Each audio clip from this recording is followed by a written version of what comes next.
Di pwede hindi ko bigay ngayon yan, ha? Tama. Wala talaga ako ngayon.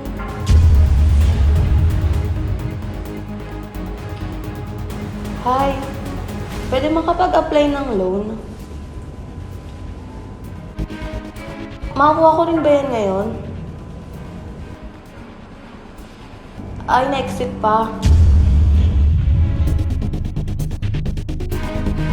Hoy! Kailangan mo ba ng loan?